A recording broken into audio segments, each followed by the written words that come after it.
Hello everybody and welcome to the third lesson from our unit on equations, unit 5.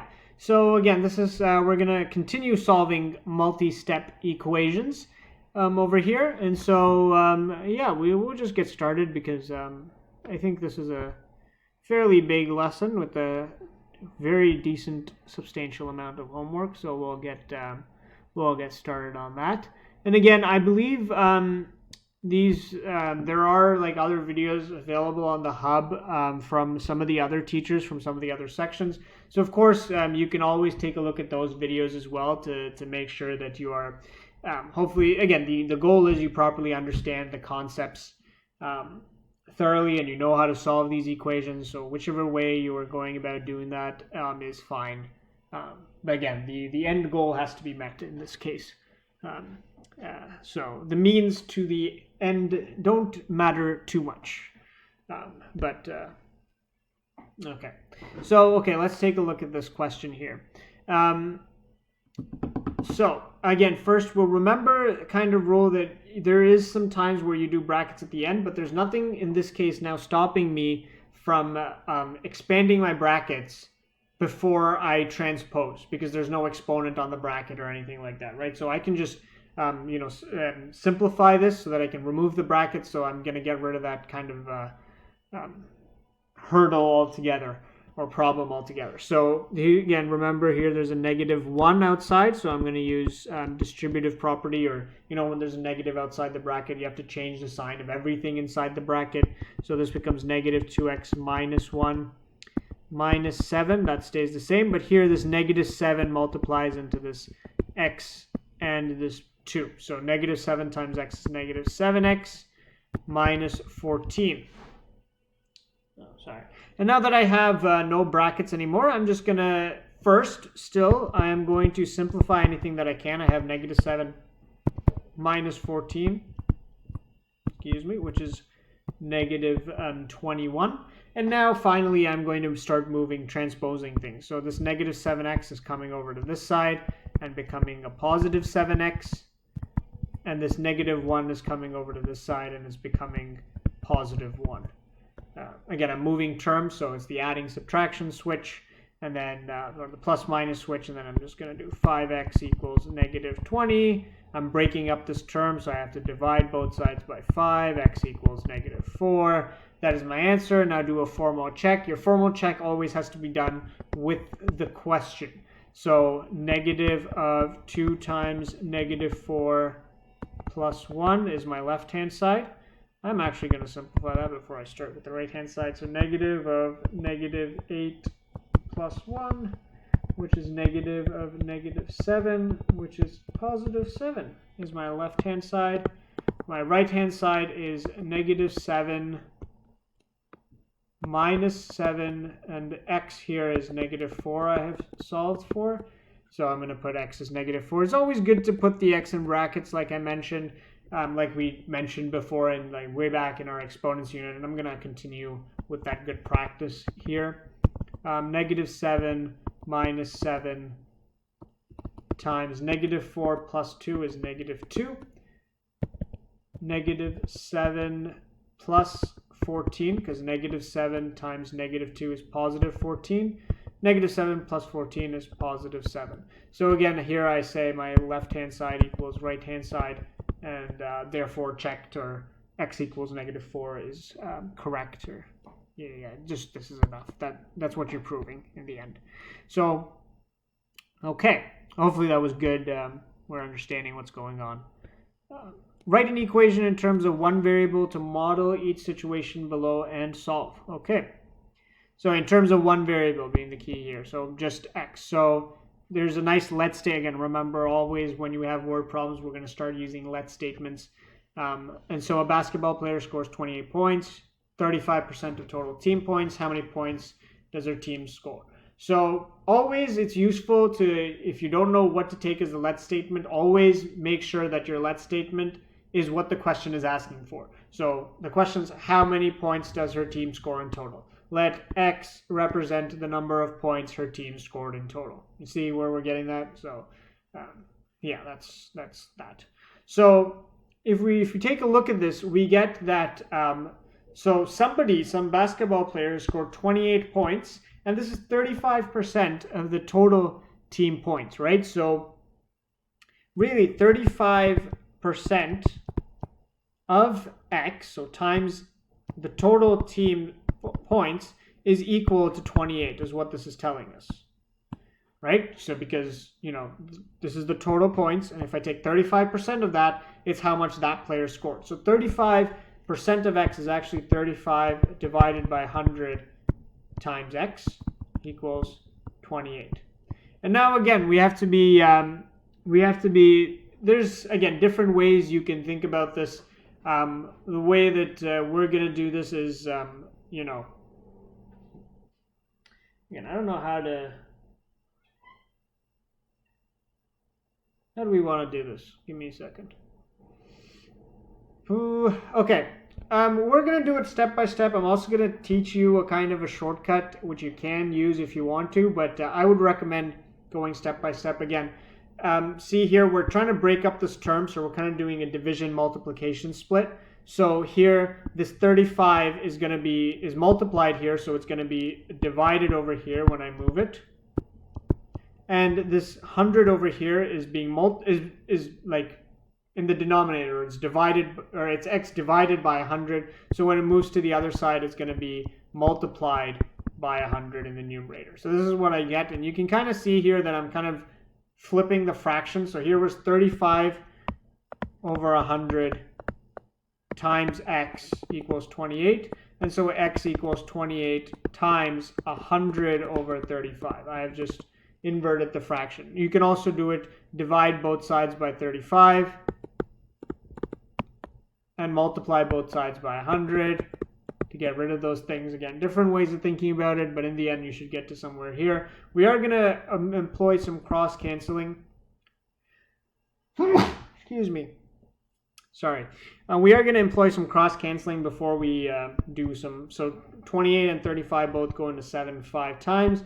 This 5 can be canceled with this 100 to give me 20. So X equals 80. So the total, therefore, I actually might have forgotten to put therefore statements in my previous work. So I apologize for that. I'm not going to redo the entire video, but if you're watching this video, hopefully you're going to look back at the last video and make sure you put in your therefore statements whenever you're doing word problems. Therefore, the team scored 80 points in total is my therefore statement.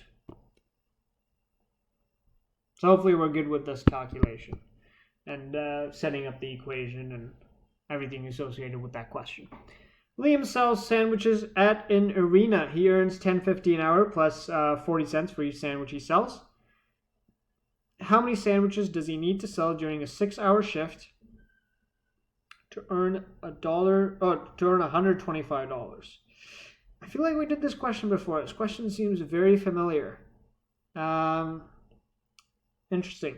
Maybe I was thinking about something else. Okay, so again, how many sandwiches does he need to sell? Let X represent the number of sandwiches Liam needs to sell. And again, we're seeing where we're getting our let statements from. Wherever the question's asking, that's basically what you let your variable equal. So if we think about it, okay, he has to earn 125. So 125 equals his earnings. So his earnings are basically 6 times 1050. I'm going to remove the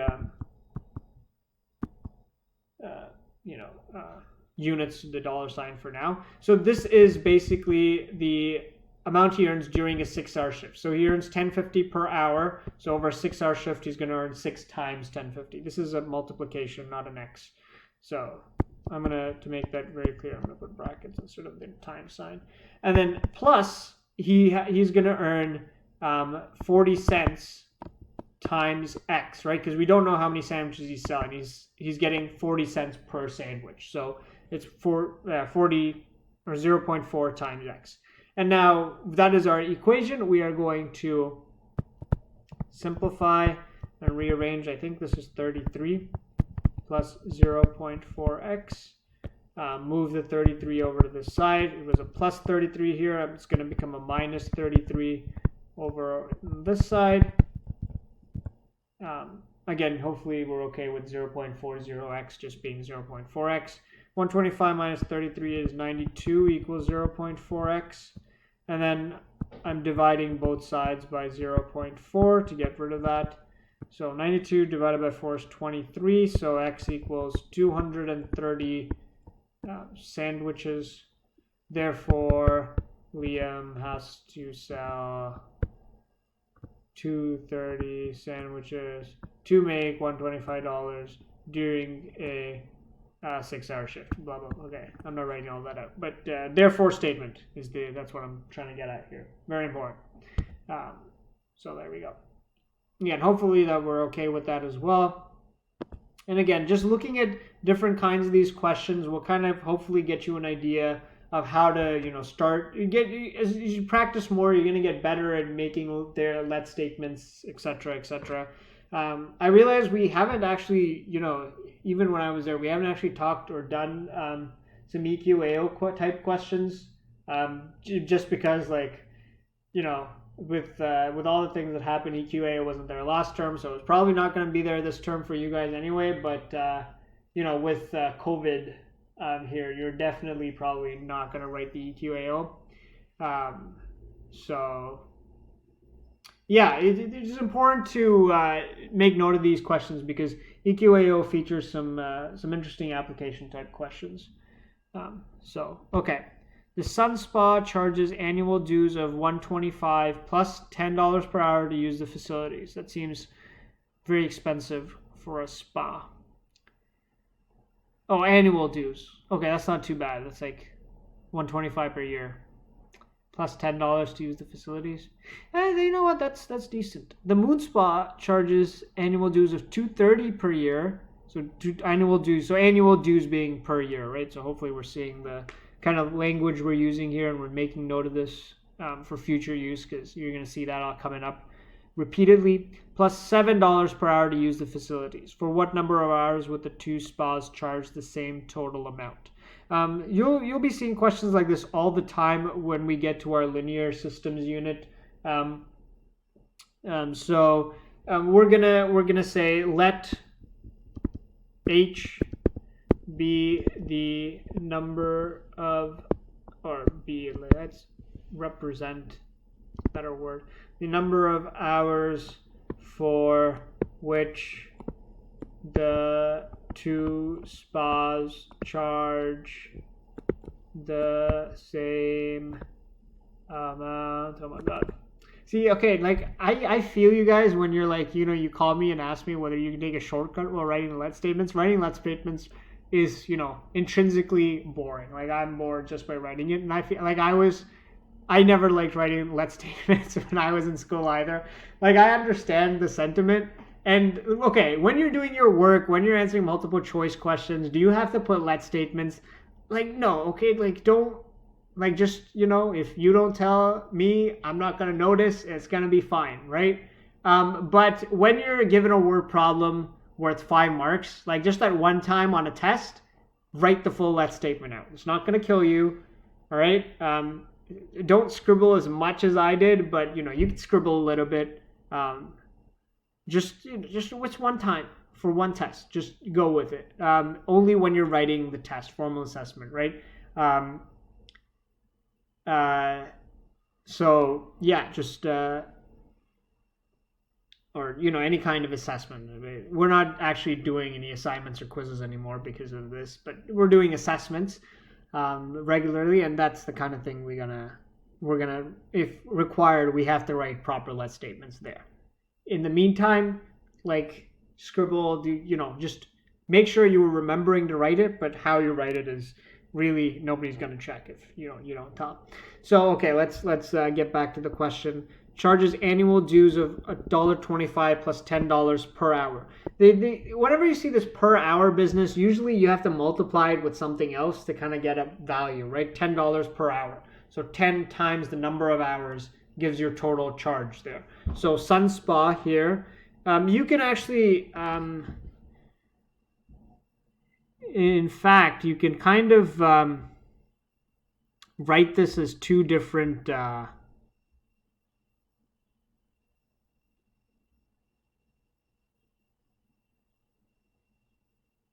hold on a second. I think I did something wrong over here. I did, didn't I? Okay. I have a wrong answer. That was my bad. 6 times 1050 is not 33. That's 3 times 1050. It's actually 66. Whoops. My bad. And so this is not actually 92. This is in fact 62. 62 divided by 0.4 is 155. So Liam has to sell 155 sandwiches. My apologies for that mistake. So if you are watching this video and doing the work, hopefully we are doing some corrections. And hopefully we caught that mistake and you double checked when I was doing it, because you're paying attention while taking down notes and not just blindly copying. So yeah, whoops. So you can kind of do this, you can kind of split the question up. So you can say like, okay, the sun spa, what is the total cost going to be? The total cost is going to be 125 plus 10 times the number of hours. Moon spa, what is the total cost going to be? It's going to be 230 plus 7 hours. Plus 7 times the number of hours, right? So you can just split it up and then say they charge the same amount. So we want to find when they charge the same amount. So 125 plus 10h equals 230 plus 7h. And then it's just solving this. This is just moving things over to this side. First, I'm going to do addition and subtraction. So 10h minus 7h is 3h. 230 minus 125 is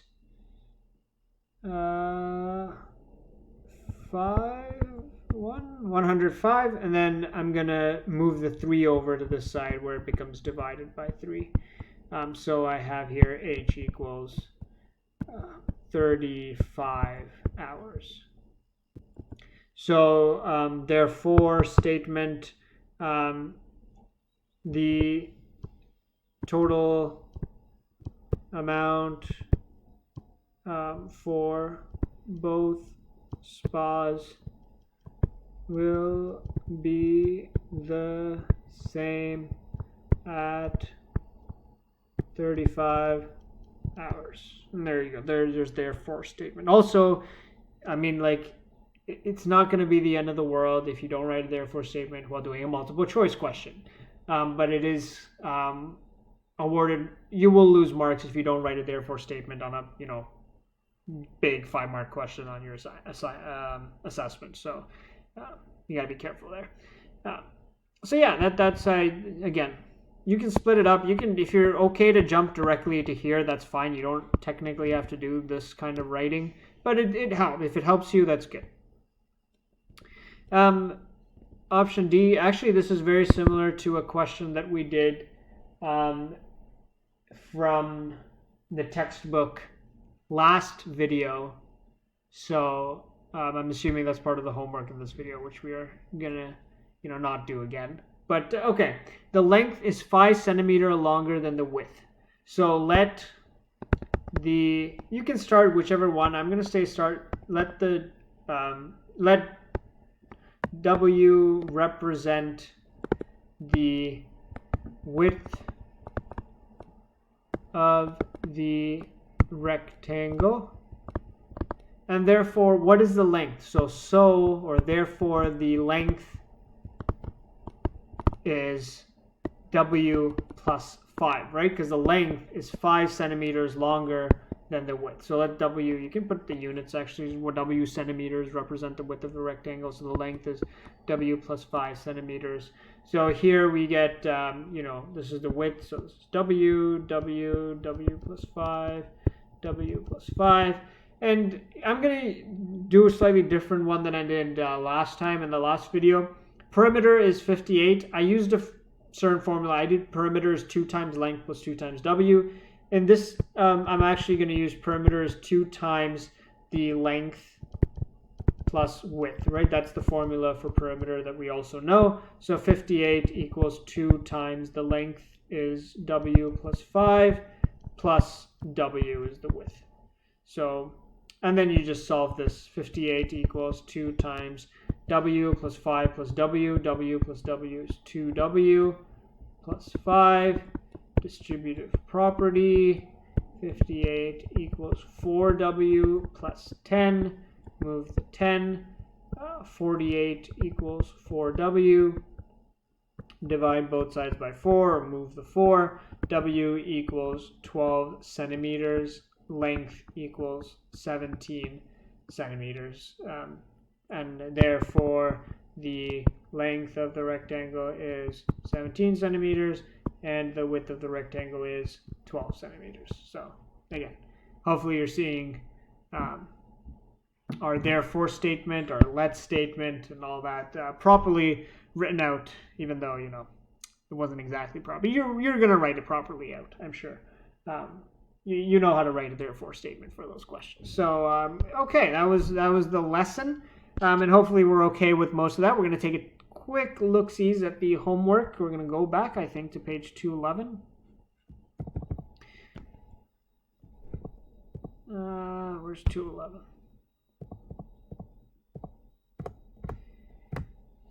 211 questions, I'm assuming it's like 13 something.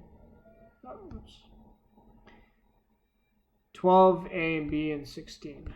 Okay, what's 12? Okay, you can solve this. Actually, here in these types of questions, you can do it two ways. You can go reverse BEDMAS. You can first divide by the 3 and say, you know, x plus 1 equals 12 divided by 3, x plus 1 equals 4, and then, you know, deal with, this was in brackets, right? So then deal with the bracket and move this in x equals 3, 4 minus 1. You could do it that way.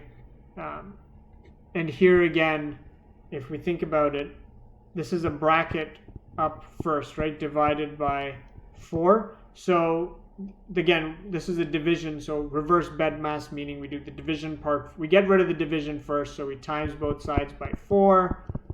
So we get W plus 3 equals 8. And then this was in the bracket, right? Then we get rid of the bracket, and then we just move the negative 3 over here. So W equals 8 minus 3 is 5.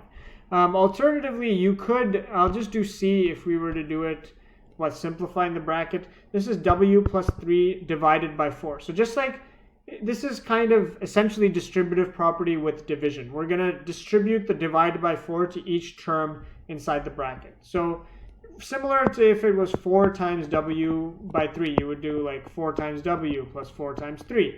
The same way, if it's W by 3 divided by 4, you would do W divided by 4 plus 3 divided by 4 equals 2. Right? This is the distributive property. And then you would kind of move this plus 3 over 4 over to this side. You get W over 4 equals 2 minus 3 over 4. You know, common denominator, W over 4 equals 5 over 4, times both sides by 4, move this 4 to this side, whatever, you know, W equals 5. And that is our answer, which is the same thing we got over here. So this is the longer way. As you can see, obviously just doing it this way is much easier. But it's up to you, really, whichever way you're comfortable with. Both ways are fine. Was it 16A?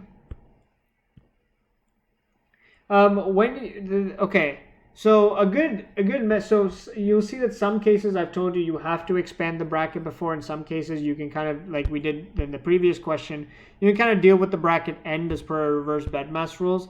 The good you know, way to differentiate between those is whether you have a single variable or not. So here you'll see that you have a 2x variable term on one side, and you have another variable term which is like inside a bracket. So you have to expand the bracket first, you know, saying 2x plus 3 equals 4 minus 4x plus 5. 4 plus 5 is actually 9.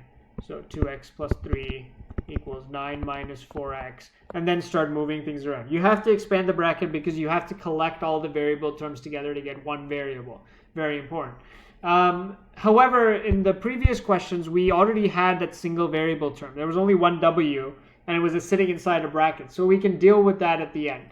And that's kind of the main difference there. So in this case, you have to expand the bracket. In the previous case, you didn't have to expand the bracket.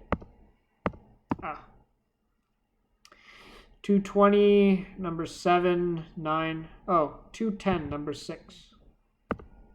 Wasn't that the one we just saw? No.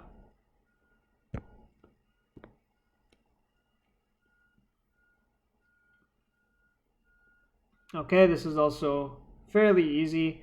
It's already given. Let T represent the number of toppings ordered. This is the cost equals 8 plus 0.5 T. So write an equation that represents a $10 order. The total cost was 10 equals 8 plus 0.5 T. And then you just solve this. T equals 2 to 4.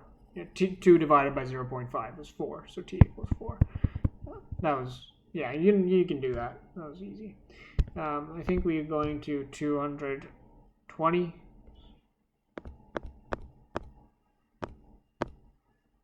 Where are we?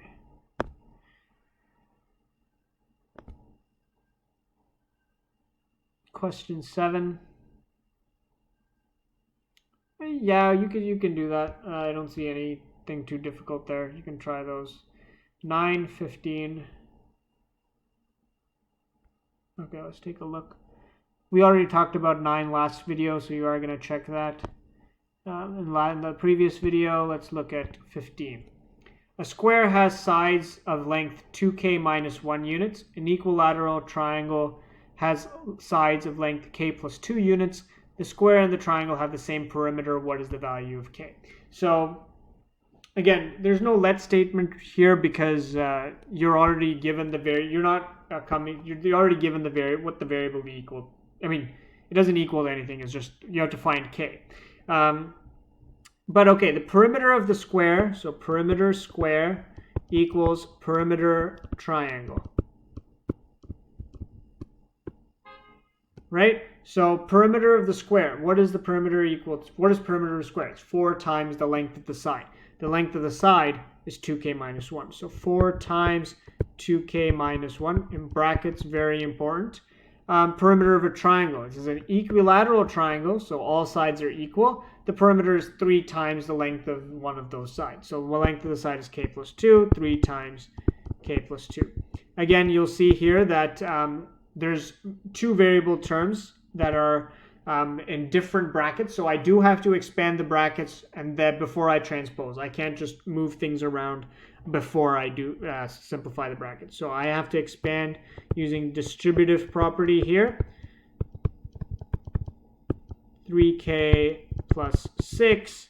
Yeah, move things over. 3k goes over here. 8k minus, again, plus 3k, moving the entire term over. So 8k minus 3k is positive 5k.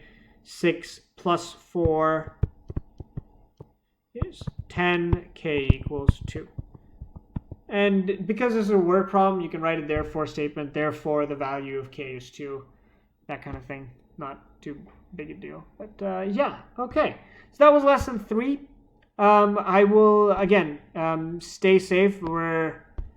This is not a huge unit. There's a lot of practice.